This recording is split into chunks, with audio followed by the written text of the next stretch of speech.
Hello everyone. I was expecting us to be back at Adventurers in person by now, but sadly we're not able to do that yet. So I've got another story for you, which kind of carries on from Joseph.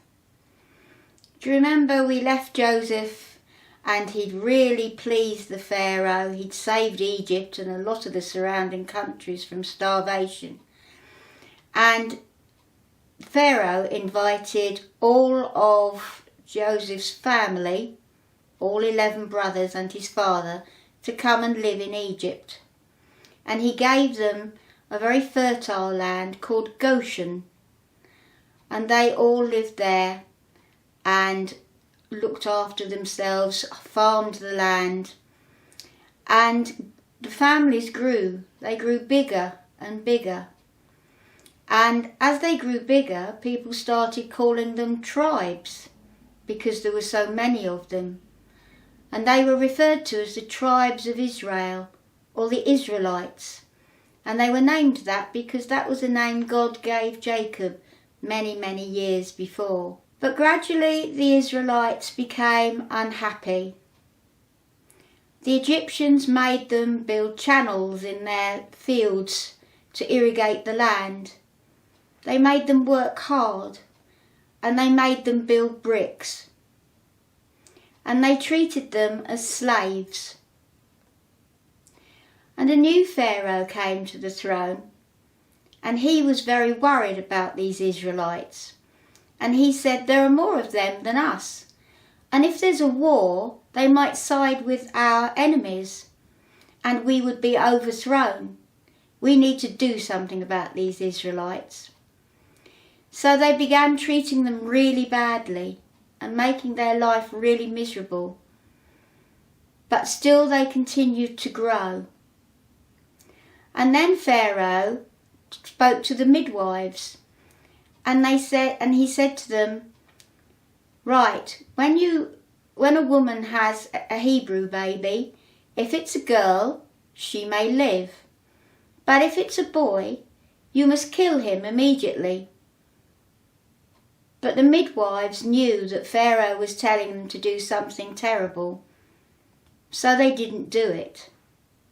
And then he said to the people, if you see an Israelite baby, you must drown it in the Nile straight away. He was not a nice man. But there was one Levite woman who managed to hide the fact that she had a baby boy until he was 3 months old. But after he was 3 months old, she couldn't hide him any longer. So she bought a basket woven out of rushes, and she lined it with clay and tar to make it waterproof.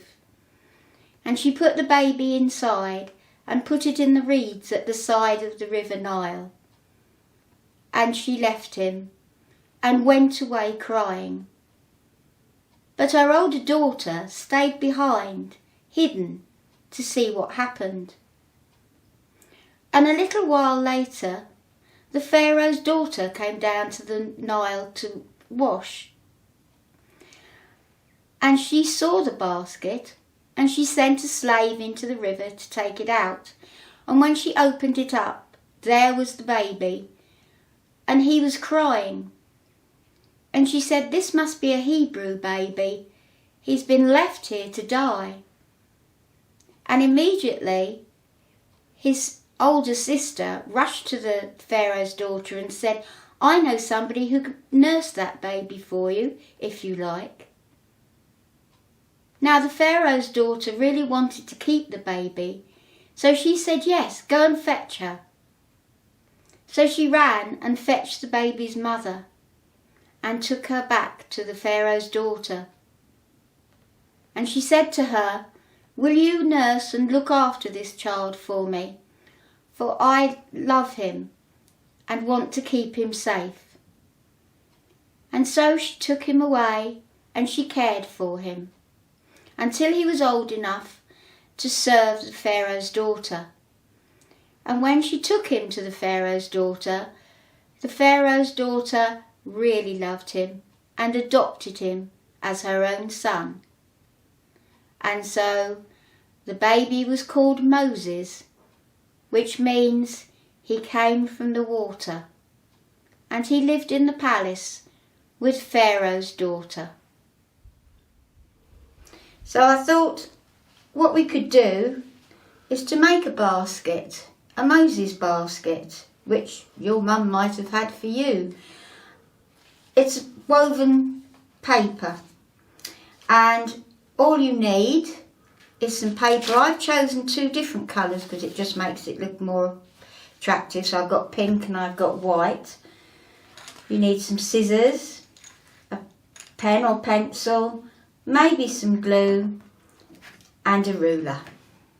So the first thing you need to do is to cut some strips in your first piece of paper. So I have measured 2.5 centimetres top and bottom,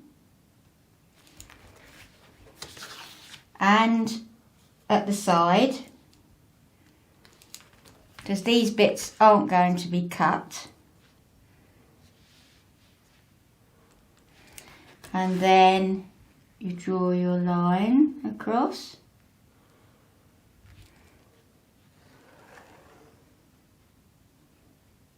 Okay, and down here.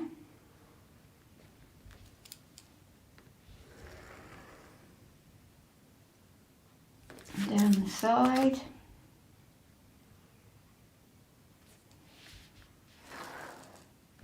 Like that.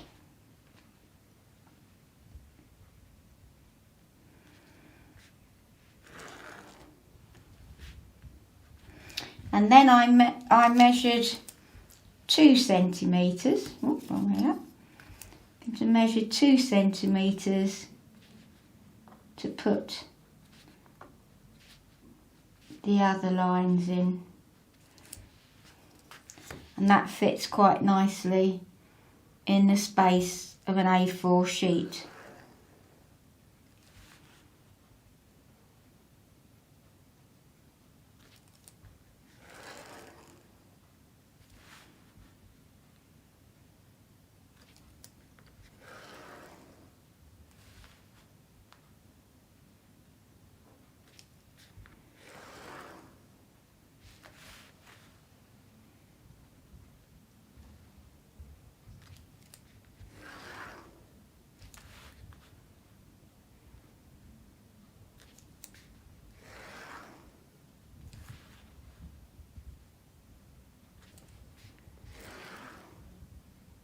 So that's that ready. So the other piece is just going to be cut into strips like this to weave in and out. So I've already cut some.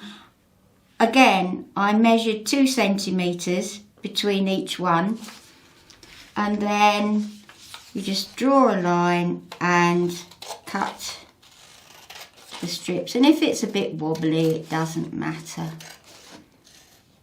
I'm not very good at cutting in a straight line either, so don't worry about it, it'll look fine.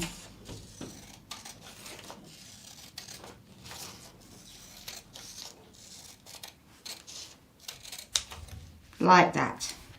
So now we need to cut these, but not past that line or that line. Now you might need to just gently fold it a bit just to start it off so that you can get your scissors in there. So you just do that, and then you can slip your scissors in. So you just cut along the lines and stop there. Turn it round. It doesn't matter if that's creased, because when we do the weaving it won't notice. And you cut along the line and stop there.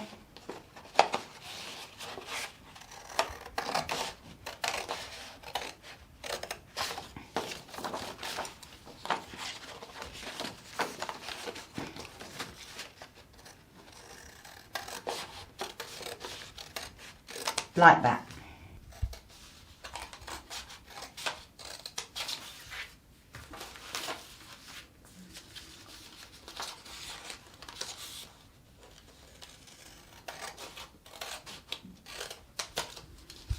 So now I've cut all the strips, including the one at the top and the bottom. So now all we need to do is to weave your other strips in and out.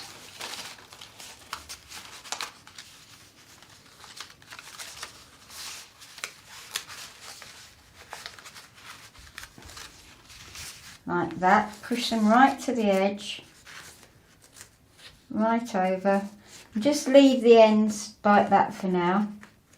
So the second one, you go the opposite way. So I'm going to start at the front here and go under this one and over the other one. So you do it the opposite way to the first one.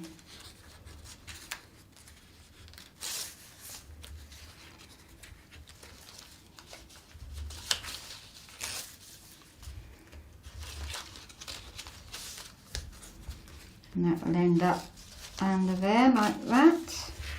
And then again, you push it over so it's nice and snug. So the next one goes back to the first one. So under there.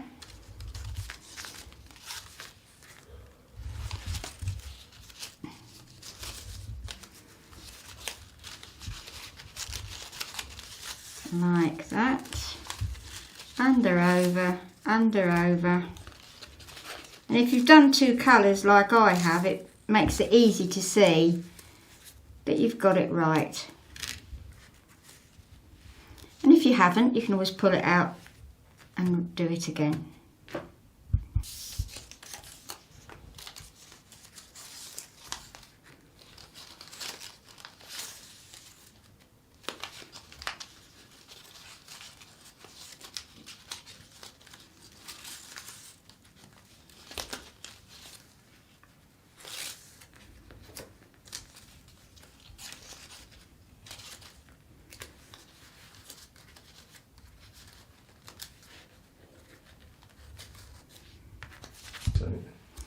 Okay, so this is going to be the last one because there's not room for another one to fit in. And the last one's a bit tricky because you haven't got as much, and I've done it wrong. There you go, we all get it wrong at times. That's what's good about having two colours, because you can see when you've got it wrong. You can see it's quite tight to get the last one in.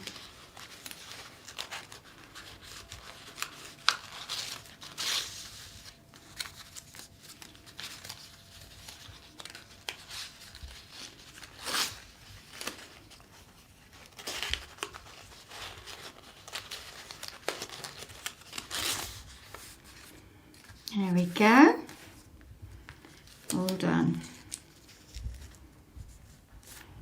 So having done that, I'm just going to glue these pieces down.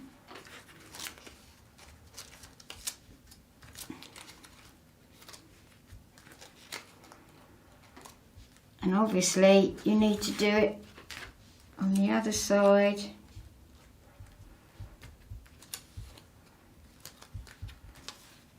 You can sellotape it if you don't have any glue.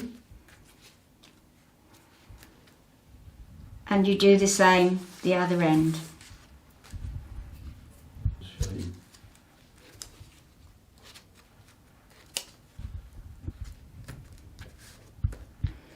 So now we just need to trim these bits off.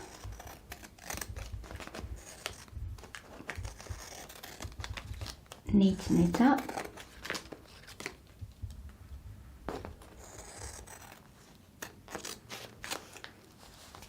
And the other side as well.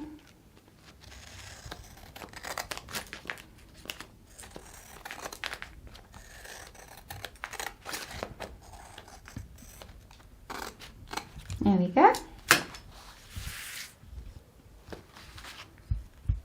So now we just need to make it up into this shape. So I'm going to measure from the edge 6 centimetres and make a mark. all the way round.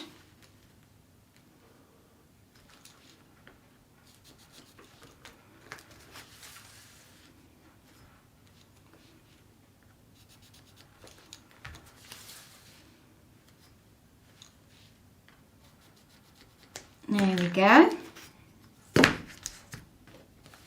So having done that, I'm going to turn it over the other side and fold it up until I get to the mark,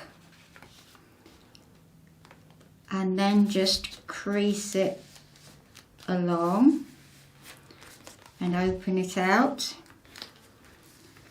Go to this side till I get to the mark.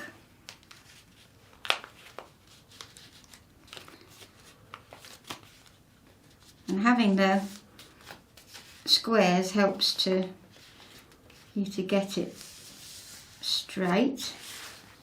Open it out. Now for this mark, like that.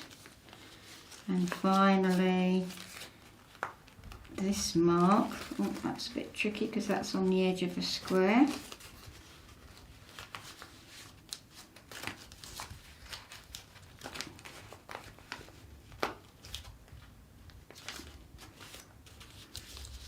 Like that.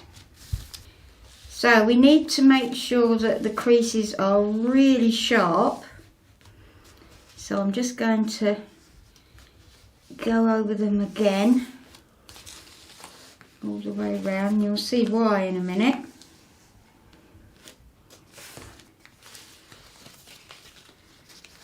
Really press down on it. There we are. And what we're going to do is we're going to pull it up, and you can see there's a diamond there. We're going to fold it so that the two edges are together. And if I turn it round, we've now got a triangle. And then all you need to do is put a bit of sellotape to hold it, and that makes your corner. So I'll do this one. So we're going to pull it up, and the triangle will go, the diamond shape will go into the middle.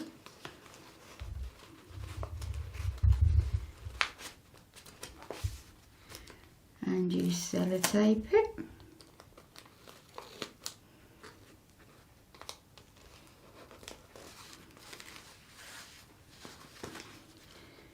Do that one that way.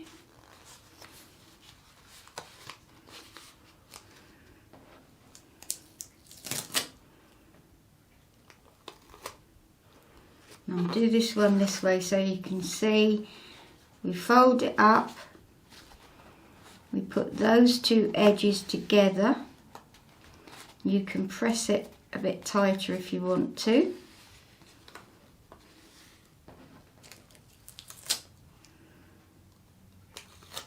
And sellotape it. So there's your Moses basket. You can make a figure to put in it, or put in a doll or one of your cuddly toys, or you can use it for pens and pencils and things. So I hope you have fun making your Moses basket.